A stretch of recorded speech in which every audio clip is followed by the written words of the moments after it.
felt exactly the same as we've seen all year. Alvin Williams, as mentioned, how did you see it unfolding? The last shot, I mean, they just talked about it. Pascal Siakam snake bit this year. Even he had to smile with that ball halfway down and popping out.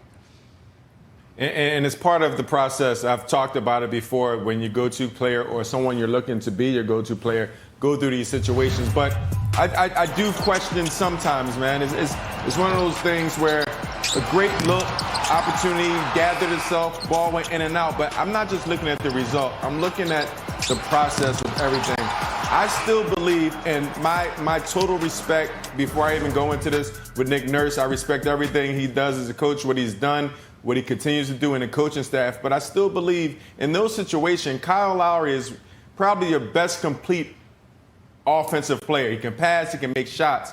I like him better on that floor opposed to out of bounds making that pass. I just feel like certain situations he can create a little bit more, he can catch a shoot, and he's more in the rhythm at the end of these games. I've seen it in Golden State, I've seen it in Portland, and I'm seeing it again today. But with that being said, the Raptors gave themselves a heck of a chance to beat the #1 team in the NBA. They're playing at a high level. We're talking about the Jazz, and that's all you can ask for. But at the end of the day, execution and defense is what's going to win these games. Yeah, sure. And further to what Alvin just said, can you win by committee with Fred VanVleet, or whether it's Kyle Lowry getting the ball, Norm Powell, this case Pascal? In the case of the Utah Jazz, there's only one guy that was going to get it down the stretch, and he delivered. Yeah, he's a closer. And when you think about Donovan Mitchell and his ability to make plays down the stretch, whether it be from the free throw line or scoring off the dribble, getting into the paint, he did a very good job getting downhill, getting to his spots. And when the game was really in the mix, when Utah needed a play or two from a guy, he made them consistently. We just love his physicality. He's got that downhill motion. He's very athletic, can elevate and shoot over the smaller guards for the Raptors. 22 of his 31 came in the second half. 12 points in the fourth quarter.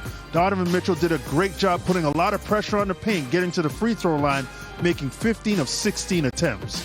Raptors gave themselves a chance, Alvin, largely doing to the play of Norm Powell and Kyle Lowry, especially in the fourth quarter. Yeah, I alluded to that, early on, but those guys, they've been the ones who've been playing, more so than Pascal and Fred and, and OG. But those guys were aggressive. They were knocking his shots out. You heard Leo during the broadcast, it's Kyle's time. It's Kyle's time. It's going to turn around for Kyle because he struggled in Detroit.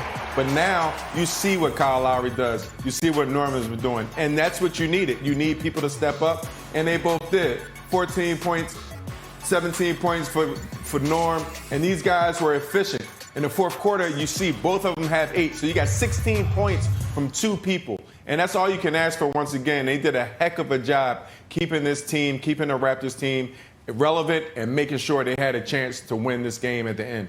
Kudos to all of them, but again, Fred VanVleet playing over 40 minutes, second game back after all of that time off. Leo and Matt with much more. Yeah, a couple of things when you look back at tonight, certainly the free throws, but then also the rebounds. And they were plus 16, the Utah Jazz, on the glass, and that led to a lot of opportunities for them at the offensive end. Yeah, before the game, Nick Nurse talked to us, and he's very concerned about finishing defensive possessions. So the Jazz were plus 16 on the glass. They had 9 offensive rebounds, which led to 19 second chance points.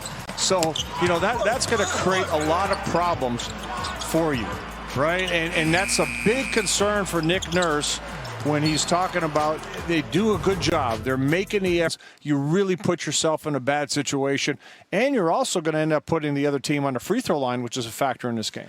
When you think about, a game like tonight, it's the second one for Pascal Siakam since the latter part of February, and he was outstanding. I know he missed that final shot. However, great to see him back going in really the core 5 playing well, and then you add in Chris Boucher. But Pascal certainly had a great night. Well, I'm going to go along with what Alvin said just a short while ago about not being afraid to take it and being there to make the plays, and it's a process. And I thought Pascal had a tremendous game.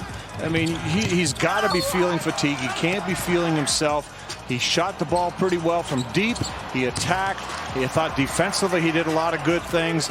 He was a positive factor in the game in a very difficult time, and I'm not going to get down on that missed shot. He's not afraid to take it. You see the numbers of the guy.